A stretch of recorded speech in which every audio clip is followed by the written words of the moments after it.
Okay, we will begin the presentation. Welcome, everybody. This is my second week of recording sessions for my YouTube channel, which has been renamed several times. It was LSAT Jive, LSAT Live, and now it's LSAT Life because that's the name of my podcast. So if you're interested in more content from me or my partner, Jacob, uh, check out my podcast, LSAT Life.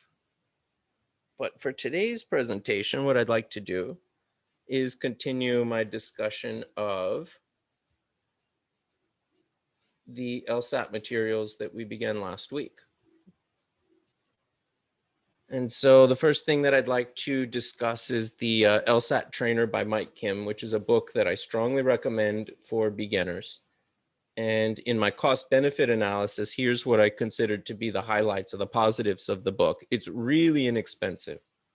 And when you're talking about LSAT prep, there's a financial black hole. You could spend many thousands and thousands of dollars. So price point, I think, is a strong, a strong, not an indicator of quality, but it's something that you always have to be careful of when you're consuming LSAT materials.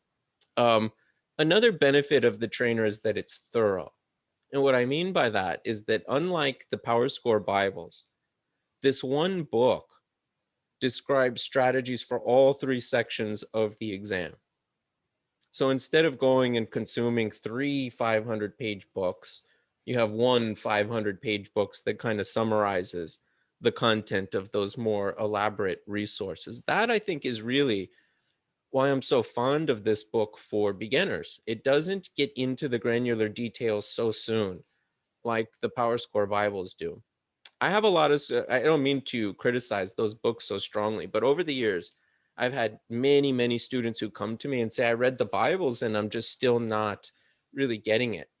And I think that reading the PowerScore Bibles is a lot like reading an encyclopedia. It's not an efficient way to learn, even if everything in those books is solid advice and well reasoned. It's not packaged in a way that is scaffolded so that you can replicate it on the exam.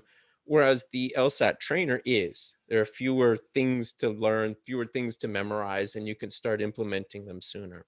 So I like that. Now, what are the drawbacks or the costs of this resource? One might criticize it on the grounds that it's not comprehensive. In other words, there are things about the LSAT that you may not learn from the LSAT trainer, or questions you may not be able to answer based on the information in the trainer alone. I put an asterisk by this because I think that's actually a benefit of the book. It's a perceived cost. The fact that it is not comprehensible makes it more digestible, more learnable than the PowerScore Bibles. And so I consider the Bibles to be more of an encyclopedic resource that you turn to spot check things that come up or things that you can't reason through or explain. But the LSAT Trainer is a book that you could actually consume from beginning to end and use it in a meaningful way. Now, the cost of any book really is that there's no personalization whatsoever. You can't even really determine which chapters to read because you'd have to read them to know if they're relevant to you or not. I mean, unless the chapter title or summary is really abundantly clear. And when the book builds on earlier chapters, then even if you do understand the earlier chapter, you still have to read it to get the foundation for the later chapters. So it's basically a passive style of learning, reading a book. Now, one more point about the trainer. What I do like about it, and I can't emphasize this enough, is that the LSAT trainer seems to me to be a really good attempt to teach the skills of the LSAT rather than to spoon feed you verbal heuristics. Verbal heuristics don't work at the end of the day. English is too complex. In any verbal heuristic that I can come up with, you could come up with some strange verbal articulation that defies it. And so really interpretation is more nuanced than just an algorithm, just saying this word means that question, this word means that. Mike Kim doesn't try to do that in his book. He tries to get students to start seeing how they can paraphrase questions, how they can grapple with the meanings on their own terms rather than asking a book or a system to do it for you. And I think that's exactly the right approach. You have to build your interpretive skills not memorize lists of indicator words like a computer where you're just going to spit out a result every time this happens or that happens. Our brains don't work like computers. And so although that approach seems attractive, ultimately I don't find it to be successful for most test takers. All right, does anyone want to jump in with questions about the LSAT trainer before I start talking about the subscription services? I was just going to ask, so you recommend this for people who have virtually zero knowledge of LSAT, and English is not my first language, so I'll be contending with that aspect of it too as I go forward. So this is sort of like fundamental for the whole process. Yes, fundamental. And what I really like about it is that he gives you enough skills so that you can go and maybe not perfect the exam, but go start to wrestle with it. And ultimately, the way that you're going to get really good at the LSAT is going to be by studying the LSAT, not by studying these strategy guides. And so I think that the sooner you can get comfortable working with the test itself, the better. And that's what I really like about the book. The brevity and the simplicity allows you to just consume it and say, okay, I see what he's getting at. Now I'm going to go apply it. And that doesn't mean that you'll immediately be better, but you'll at least know what the objectives are and what the inflection points are where you have to get better to start improving your score. So yeah, I think you're in the perfect spot to benefit from that book. Eventually, you're going to need something more sophisticated though. So that's a nice segue to the next page. For many years as a test prep instructor, the only things I could recommend to my students were books. Go buy this set of books, go buy that set of books, hire me.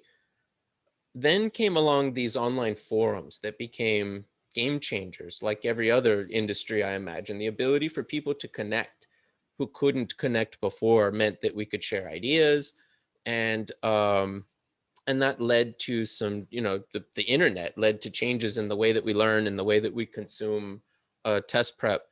So these online subscriptions emerged, starting, I think, with Seven Sage. Seven Sage was a real, what do they call those, industry disruptors or whatever. JY came out and he put all these free videos explaining every logic game that had been published. And he just gave them away for free, these YouTube videos. They were so good. I mean, I didn't think they were as good as my own instruction, but they were good enough to where I was telling my students, before you pay for an hour with me, you should go watch that video and see if he answers your questions. And if not, then I'll show you something a little more nuanced. But they were really strong. And he got so famous off this. Seven Sage becomes so high profile that LSAC threatened to sue them over a copyright infringement claim. And LSAC didn't, Seven Sage didn't fight it. So I don't really know who's right about the legal issues, but what I do know is Seven Sage capitulated and licensed the material. They put a paywall, and so now you have to pay for those videos. They're not free anymore. But the real strong point of Seven Sage is that their logic game stuff was like the crown jewel. That's how they got people to buy into Seven Sage. That's how they got me to buy into Seven Sage. They developed the concept of blind review. I think it existed before Seven Sage, but they coined the term and they started giving it some legitimacy that it didn't have before they existed. So I have a lot of respect for Seven Sage, and they have monthly subscriptions, I think starting for about $70 a month. So it's affordable. These aren't going to break the bank like some of the courses that I really recommend against. The next subscription service that I learned about was LSAT Demon, which is a little more expensive than Seven Sage, but I think sort of a necessity in the market because LSAT Demon has a better reputation for LR. And so what I usually tell students who are on a budget is get Seven Sage, learn logic games, after they've consumed the trainer. Learn logic games for a month or two using Seven Sage's materials. And then when you feel like you're getting strong and confident in logic games, then get LSAT Demon and start drilling LR. And that will give you a good foundation for LR. Unfortunately, I don't think anyone has quite cracked the nut on reading comprehension. There is no online service that I think is doing that particularly well. So that's the order of consumption that I would recommend for online subscription. 7Sage, 1 or 2 months. LSAT Demon, 1 or 2 months. See where you stand at the end of that. There's a few more companies that have online subscriptions. Velocity Prep, I mentioned them because I think that they have terrific free video explanations. I probably wouldn't pay for their services, but you can check them out. LSAT Max, I definitely wouldn't buy, but just for some comparisons, I put it here. Princeton Reviewer Kaplan, I absolutely would not buy.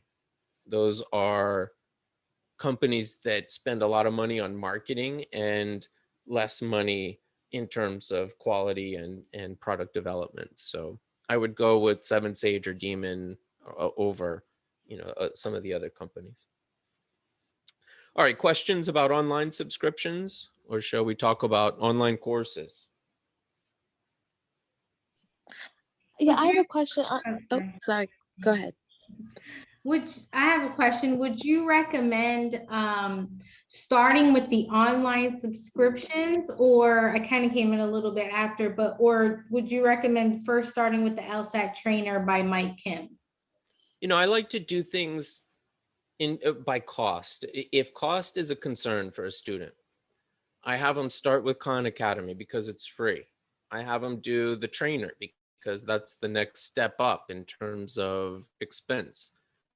Oftentimes I'll have them read The Loophole by Ellen Cassidy because that's also an inexpensive strategy book that discusses ideas that I believe in, not just, some book out on the shelves.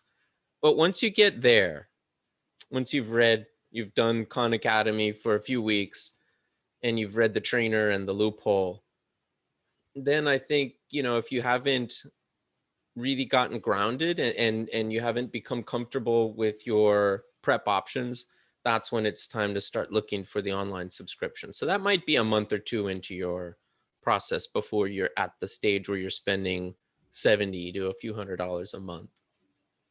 And the costs go up from there. Any of you who have researched the market at all know that you could easily spend $70 or $300 on a 1-hour session with a tutor. So these resources, talking about that amount as a monthly fee, I'm not trying to dismiss the significance of it. It's maybe difficult amount to come up with, but it surely pales in comparison to some of the more expensive resources out there. All right, well, let's talk about online courses then. I don't really recommend these at all. And I've only included them because they're out there. If you search LSAT prep, probably some of the first stuff that's going to come up will be advertisements for courses from Princeton Review or other outfits. The only ones that I would even consider are probably PowerScore, Manhattan Prep. I don't think I would buy Blueprint. They're rather expensive. And to be perfectly frank, I think that online courses lack the amount of personalization that I would want for that kind of money. If I had $1,500 and I was committed to hiring a professional and not doing self-study, I would favor going to a really good tutor and saying, look, I'm not going to pay your regular rate. Here's my budget. How many hours will that buy me if I get a lump sum, purchase equivalent to this course? Get them to give you a discount for the bulk purchase. That's how I would approach negotiating with the tutor. Or if you want to compare it to Manhattan Prep, say, look, I can spend $700 and get 40 hours of videos, blah, blah, blah, whatever they're offering for this. And say that's only 7 hours at your rate, 4 hours at your rate, whatever. I don't think that's a good deal for me. For $700, give me 10 hours, give me 15 hours. I think you'd be surprised how many tutors are willing to bargain when a student is serious about the process. What is difficult for a tutor and why we have to charge such high rates sometimes is that we have so many students start and drop off the radar, 1 or 2 lessons, and we never hear from them again. And so it's difficult to know, it's difficult to plan for that when they've made a whole schedule and then not followed through with it. But if you're willing to make a bulk purchase and kind of make a larger commitment to the tutor, they're usually willing to make a larger commitment to you as well. The benefits of the online courses, I would say, is that they're comprehensive. You'll cover everything. But depending on the quality of the instructor, how well will you cover everything? I don't know. That's probably the #1 factor in terms of whether I can recommend a course or not. Who's the teacher? If you have met the teacher and have a good rapport with him or her and you're convinced of that person's expertise, spend whatever money you think they're worth. But if you don't know who the instructor is, man, that's a hard sell for me to say, yeah, I'm going to give you hundreds of dollars just to test it out. So I'm not a big fan of online courses. I think people tend to fall behind, and the lack of personalization makes it difficult for the instructor to help them. You know, you're just not, they're not paying enough for you to give personalized attention to each student. Okay, we'll go on to private tutoring unless you guys want to jump in here. Private tutoring, I think, is the absolute best option, provided that you have a good tutor. And one of the difficulties of the LSAT prep market is that there's no barrier to entry. Anyone can sell LSAT tutoring, and so the quality is really difficult to measure. LSAT score might be one proxy. You can say, well, did you at least get a good score on the test? Fine, but getting a good score on the test doesn't make you a good teacher. And so it's really hard to gauge, you know, who's going to be a good tutor and who isn't. It's odd to say that because I just said, you know, meet the instructor of a course, but a course is more comprehensive. You're getting materials and a schedule. With a tutor, there's really a lot more variability in the value of what you'll get for your purchase. And, you know, on top of that, it's extremely expensive on an hour-for-hour basis, much more expensive than even a course. And so you have to be more circumspect, I think, in terms of making decisions about hiring tutors. You know, the real downside to a tutor is that a bad tutor can even set you back. They can teach you things that are harmful or wrong. And then it can be difficult to know who to trust once that's happened. You know, when two tutors tell you two different things, how do you reconcile that?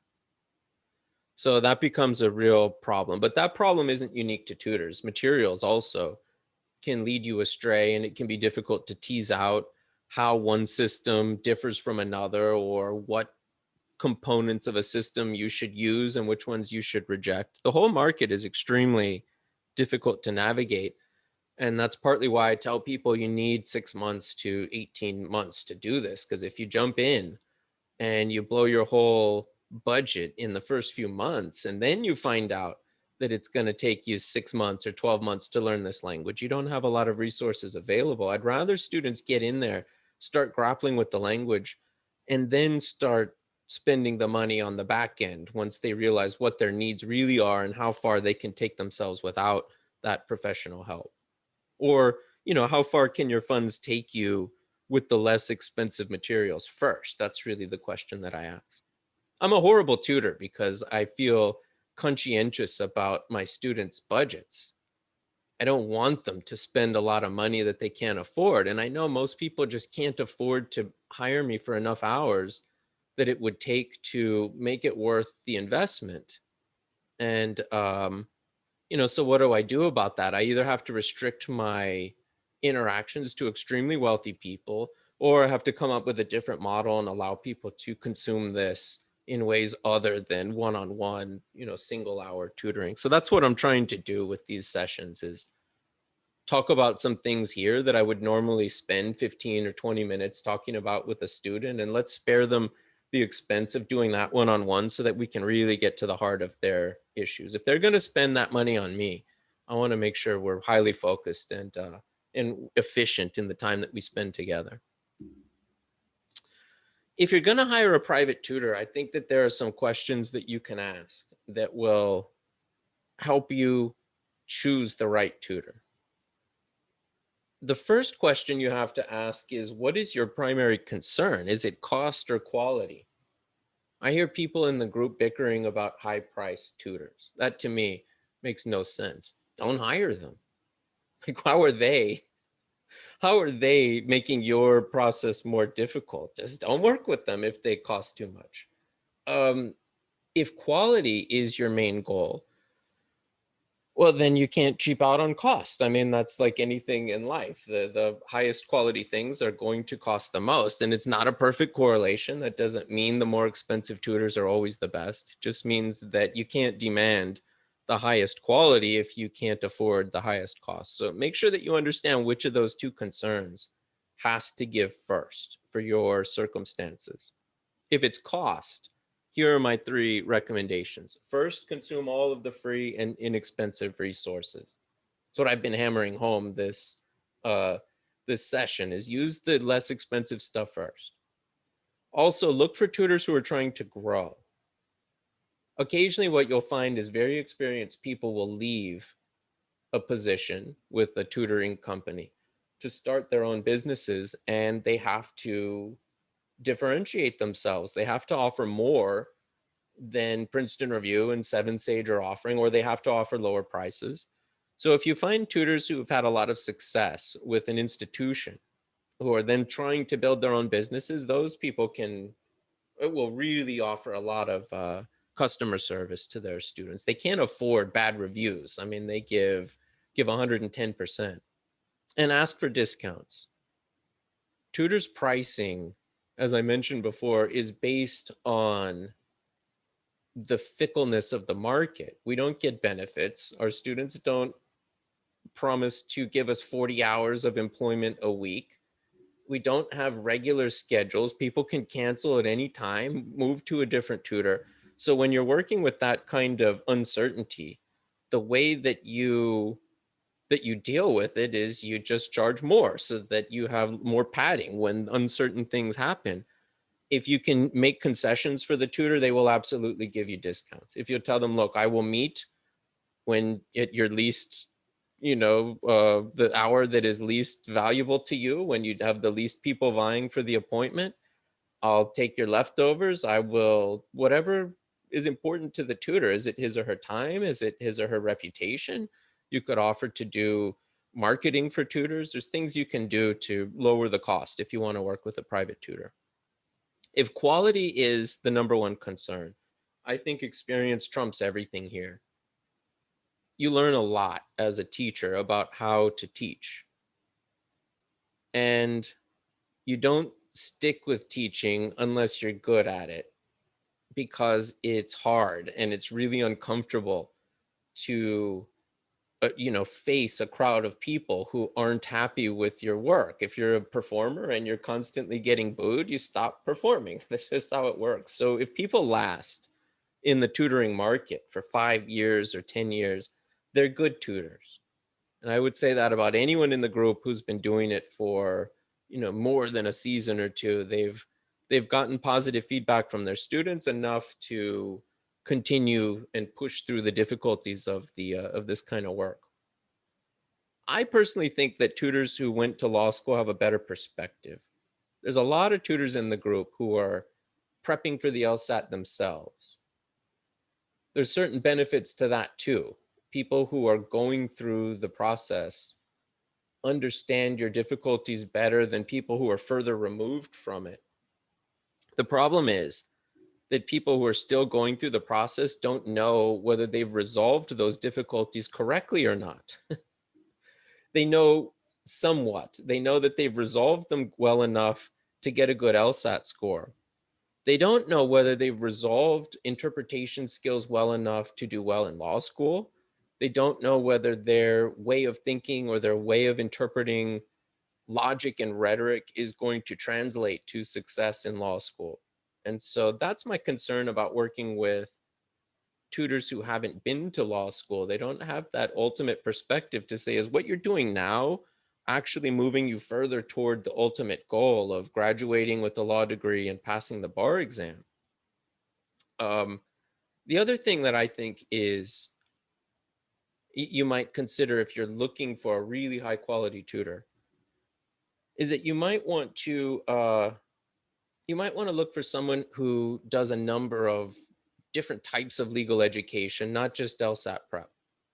if you can establish a relationship of trust with someone outside of your law school who does work with 1Ls or who does work with bar prep, that will give you some confidence in making decisions about study methods and bar prep in law school. I'll give you a quick example. The Barbary reps will, in August, when everyone starts their first semester of law school, all of the bar prep companies will send their reps to every school. And they absolutely inundate the students with this fear-based advertising. Buy your bar prep now as a 1L. Lock in your price now, because it's probably going to be more expensive in 3 years when you're prepping for the bar. And it's the most ridiculous thing ever, because bar prep, like all kinds of services, there's a competitive market. You can negotiate the rate of the bar prep class, but you certainly lose all ability to negotiate if you sign a contract your 1L year. So the whole thing is completely disingenuous. But if you don't have someone on the outside helping you look in, you're looking at that thinking, wow, is this real? If I pass up on this, will I be taking a big financial hit 3 years from now? Everyone virtually has to buy bar prep. That's true. And so they have a real interesting angle on marketing there, that having someone who is experienced with the process can help you avoid the pitfall of purchasing that too soon. And really what you need to be thinking about your 1L year is 1L grades, not bar prep. Having a very solid legal educator in your camp now means that, that'll set you up for having a relationship that you can rely on for years to come instead of just moving on. All right, any questions about private tutoring or about anything in general? Hey, Keith, you know what concerns me about that is that some private tutors, when they were smaller, they were so personalized. And, as they grow, they tend to lose that personalization. And it's kind of like, here's my material. This is what I have out there. Come and purchase it if you want to. So they're not like, really worried about retaining at this point students. And that's, for example, my personal experience. That's where I kind of felt left out. And when it came to certain tutors that I did inquire, their tutoring services started up, and as they kind of became larger, and I was kind of deciding on when my LSAT date was going to be, it became as I was less important, instead of, putting on the pressure, asking or continuing with that relationship and communication. That's a fascinating comment, because I have noticed this pattern in not just in test prep. This is really what happens in free markets, I think. Maybe I don't know enough about economics to debate this, but the pattern that I see emerging is that in order to grow as a business, small businesses have to offer values that larger businesses don't offer: better service or lower cost, right? They have to be able to compete on one of those two things. But as the reputation of a business grows, the business is able to trade on the reputation and no longer needs to provide those added incentives to make the sales. It's such a catch-22. The more successful you are, the less successful you have to be. The more successful you are, the less you have to do to convince your students to buy your product. And so that's exactly why the largest review company, the largest test prep companies that I have recommended against, that's what happened. They weren't always bad. At one time, they were the industry innovators who were becoming famous and offering things that the establishment didn't offer. But at some point, they became so famous that people's parents were going to buy it for them, regardless of whether the quality was there. That's a dilemma that Jake and I are facing right now, my partner, because both of us started test prep with companies that kind of farmed us out as teachers. Both of us developed so much success doing that that we were able to break away and establish our own independent book of business. But neither of us is immune to it. The more success that we get, the higher rates that we can charge, and frankly, the less that we have to do for our students to maintain our level of success or maintain our reputation. So it's really a difficult puzzle that you're describing. The more popular I get, the harder it is for me to serve my individual students. Now, it happens to bother me. I think some business people are unbothered by it. They just only care about the bottom line. Teachers, for the most part, are not great business people, though. They are, you know, they enjoy the work. And so this is a dilemma that Jake and I are trying to figure out. How do we scale up without losing what made us successful in the first place? I wish I had the answer to that. I don't. We've done classes for the last 7 months together. I wish I could say that those classes were offering the kind of personalization that private tutoring is, but it's just not true. Now, they're less expensive than private tutoring, so there's that. But I think it's the conversation. I know Jacob because I was part of one of the Zoom classes, and he is super smart. And he talks about, just interesting things that, that relate a lot to, of course, the LSAT. But, it's clear that he understands life, which allows people to really understand that LSAT is just a test, which calms a lot of nerves at first. So, I just met you, of course, Keith, but, it's about the conversation. I think if the conversation is good and you feel like that conversation is moving you forward, because the whole point is to move forward, it's harder to have those conversations in a class setting. What we're trying to do is a hybrid model. We were teaching these classes where we would have students use my triple review study method first, review a section. Then we get together and do a presentation where Jake and I would give our perspective on different questions or different games or whatever. And then we were having students come to those free sessions that you were describing, the office hours, so that they could follow up and interact with us. But what we find is that students are far more comfortable with the passive forms of learning. They'll come to the lecture and then won't attend the smaller, group office hour setting. And if you asked me which was more valuable, I would probably tell you the reverse. The personal discussion, being able to have the tutor hear what you say and correct it directly, is more valuable than just listening to someone else state it the correct way the first time. And so I wish that we could get the students to adopt the opposite approach. The lecture you could watch online. We would record them and post them. But the live office hours were, one of a kind. You couldn't replicate that in any other way. We're working on a model, and we're open to suggestions. So I appreciate the feedback on what hasn't worked and it's with a other good forum tutors. to hear. I'm sorry, I interrupted you. No, go ahead. I mean, that was my first time going to those, and it was just a great forum to figure out where you were. Jacob, like you, goes through materials, and for me, I was in college at that time, so I was like, I need to slow down, and I learned what you're teaching now. How it takes time. So, yeah, I think it's a really great resource for people who are really first just starting, just so you can hear what LSAT chatter is, because I feel like it is a different type of language and stuff like that. And I guess, if you learned how to play games and stuff, it's just a whole other world. You're just like, what is this? But it must be played because, we must get to law school, so yeah. That starting to hear people speak that language on a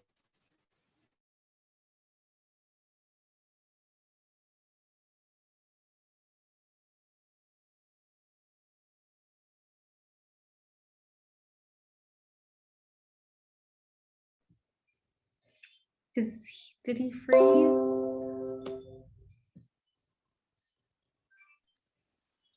I think so. Sorry about that, everyone. I had a internet glitch. Let me share screen, and I'll go back to my presentation. You guys are free to ask questions if you'd like.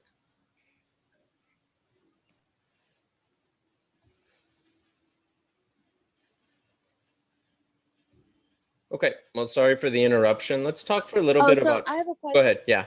Would you recommend just something that Jacob recommended? I wanted to know if you guys have different theories. Is to take a test, a regular LSAT test, and just do section by section each week, like one section of reading comprehension. Because I wanted to know, I was going to ask about the online subscription.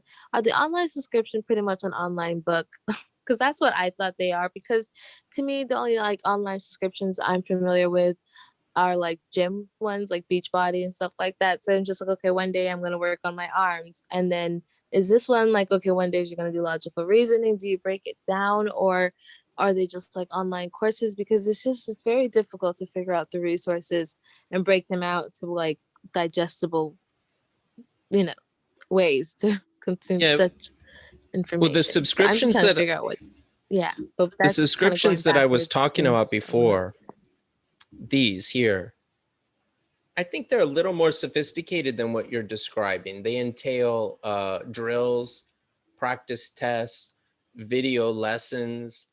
They have analytics. So after you've taken tests or done blind review, there are graphs and charts that show you what kinds of questions you're missing and, you know, what kinds of score your performance would equate to. So the subscriptions are actually, I hate to admit it, they give you a lot for the money. And I say that as a competitor, as someone who's trying to design products to compete with 7Sage and LSAT Demon. I'm finding it difficult to think about what I could give a student for a whole month for such a low fee. I mean, just for comparison, my hourly rate for LSAT tutoring is $200 an hour. So 7Sage's monthly subscription, it would take you 3 months at that rate to save up 1 hour of tutoring with me. It's hard for me to even wrap my mind around how to price a model like that. Except that we have to scale up. I mean, how does 7Sage do it? They have thousands and thousands of users. I have dozens of students. So it's a different market entirely. But I think that those services are really good. I don't think you can get them for 6 months and just continue to study the same resource. I think 7Sage is Because of the availability, or because of the, oh, I sorry, just I don't keep think having they're internet useful. connection. You like pause. So I like, Yeah, I just don't think they're useful after that because of time period. availability, or Not the availability. No, I think if you could afford it, you know, you could easily subscribe to those services for a year or more. so it's But about the quality. yeah, you know, it's about how much are you going to learn from videos. You go learn what you can and then cancel the subscription Well, and it's go the learn something investment. else. That's what I was trying to.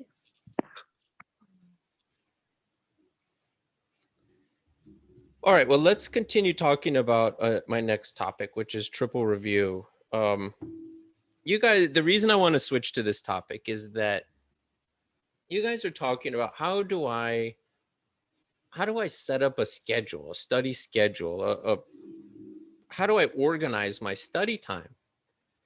And I think that's honestly one of the biggest difficulties in LSAT prep, because you have two options. You can either organize your study time based on practice tests, one prep test at a time, and you study it and then move on to the next one.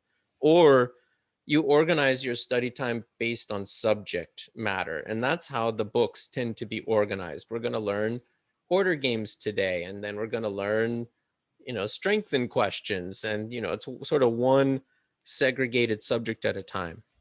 I used to teach classroom LSAT courses for many, many years. Those were always organized around subject matter. And after many years in the classroom, I became skeptical of that as a vehicle for learning the LSAT, because the LSAT is a skill-based test, not a knowledge-based test. It isn't segregated the way that the classes are. To me, it would be like learning how to swing a club by performing each individual movement separately. Today, practice moving your hips. Don't move anything else, just move your hips. Tomorrow, practice moving your arms and nothing else, just your arms. And then the day after that, you know, like practice moving your wrists. And then like on day 5, you're like, okay, now do it all together. And then you can't do it. And you're like, well, why not? because learning each individual skill one at a time is not how you're going to implement them on the real exam. So I designed this study method called triple review, where you move away from the study guides and you really start to focus on the exams themselves, starting with older exams so that you don't waste the new ones. But if you use triple review throughout the entirety of your process, you can just move to the newer exams. That's the real beauty of this as a study method. It's elegant, it's very simple. You make a schedule of exams. I'm going to study prep test 61 for a week. And I'm going to use the triple review method to do it. And I'll explain that in a little more detail here. Or I'm going to study prep test 86 for 2 weeks. I have some of my students take a longer pace, usually a week to 2 weeks for each prep test, rarely quicker, but for some students who are not working, sometimes 3 tests in 2 weeks, or rarely 2 tests a week. I think that's too much. Can't really learn the test if you aren't studying it deeply after you take it. So here's the idea behind triple review. What I think is so hard about the LSAT is that there's thousands of questions, lots of study material, and people try to consume it all, and therefore they don't get any spaced repetition of the lessons that they learn. It would be like having an infinite set of flashcards where you never get the same card twice. That's not the way that you build skills. It's about repeating and repeating and repeating until the processes become automatic. So the way that I want my students to study a prep test is I want them to consume the entire test 3 different times, but each time we're going to focus on something different so that it isn't simply redundant. All right, it's spaced repetition, but with a purpose where we're pushing the skills further and further each time we look at the material. So the first time that a student looks at a section, what I have him or her do is time it. That's the timed, step 1 is do it timed. And the reason for that is that once you study the section, it ceases to be valuable as a timed measurement tool. You have one shot to use that section to measure your current ability. So you do that first. But here's the key. You don't look up the correct answers. And this is so psychologically difficult. It's hard for me to get students to do it sometimes. I don't want them to look up the correct answers because as soon as you do, it robs you of the ability to solve the problem. Problem solving is the most efficient route to learning. Watching someone else solve a problem is a route to learning, but it's not as efficient. It doesn't produce the same kind of deep, lasting memories that will be cued by the next problem. So you have to resist the temptation to satisfy your curiosity with those correct answers. You document your timed attempt. Write down your answer sheet so that you have a record of what happened. But if you resist the temptation to look up the answers, then you can redo the entire section, what's called a blind review.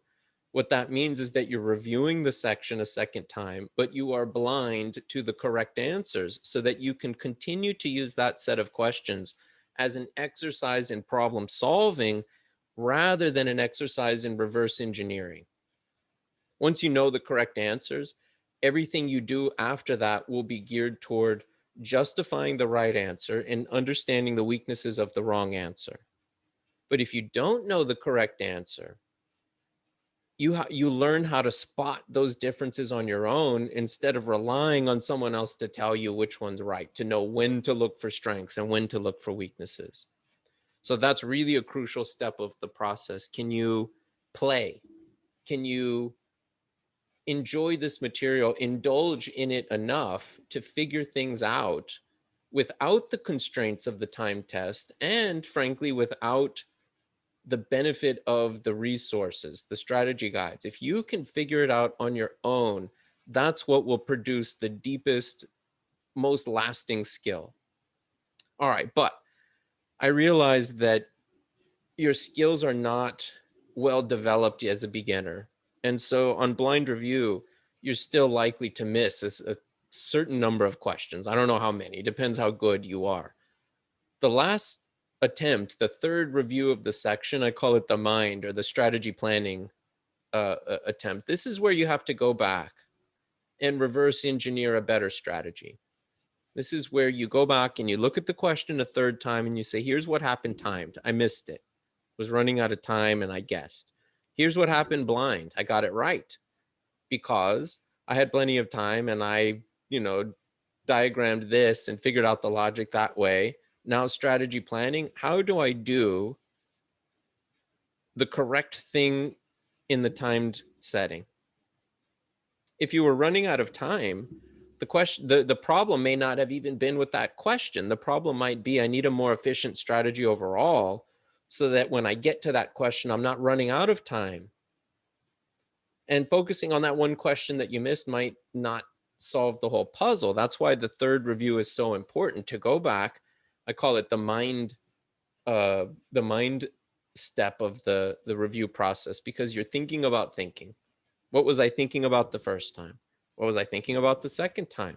What do I know about this problem that I didn't know then? And then the most important question, what do I wish I had done?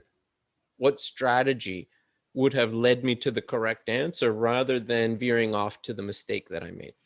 And if you're skipping any one of these three steps in your review of prep tests, I think you're not getting the full value out of every prep test. People tend to skip steps 2 or 3. People do a lot of time testing frequently and don't review them well. Or if they are reviewing them, they're reviewing the correct answers and the content and not reviewing the metacognition, the strategy plan, the action to become better in the future. All of that entails so much hard work. And I think that's why students are reluctant to do it. They want to make test prep easy. Show me how, this, you were talking about the workout, subscriptions that you can get online. Isn't the gist of those, make it easy for me? Show me what to do so I don't have to think about it. That's what we want. That's what we crave to accomplish goals. It's just that in LSAT prep, it just doesn't work. You have to do the thinking. Nobody can sit on that test with you on test day. And the sooner you become comfortable with discomfort, the more you'll be able to embrace the things that make you stronger and the less you'll reject them. It's like becoming more fit. Does it feel good to work out until your muscles are sore? Most people don't like that, but it's a means to an end. And if you understand that the end goal is to be strong, then you realize that you can't will that goal into existence. It requires, a consistent practice regimen, a consistent workout regime to get there. Same thing for LSAT prep. These skills require consistency, and they require a concerted plan, and they require organization. And that is so much harder than make it easy for me. It's why the LSAT, I think, is so brilliant. If you really tackle it head on, you don't just get a good score, you become smarter.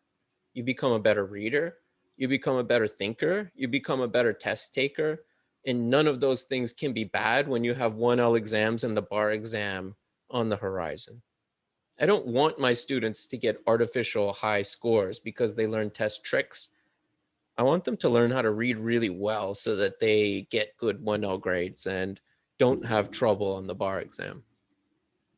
Okay, I'll take any final questions you guys have, but our hour's up. And if you have to split, I will see you all next week or tomorrow or whenever you'd like to join me again. Hey, Keith, so next week, next Tuesday, are you going to give the continuation of this, or is it going to be the same? It's never the same. I will do any topics you like. Okay. If I'm looking at the rest of my presentation, I have on here a few slides to describe triple review in more detail. Okay. If you look at my website, I'll just give you the link real quick. If you don't want to wait for next week, I have a link here to some infographics that I created to describe triple review. Jacob Feldman and I created those. So there's a, oh, whoops, that's not right.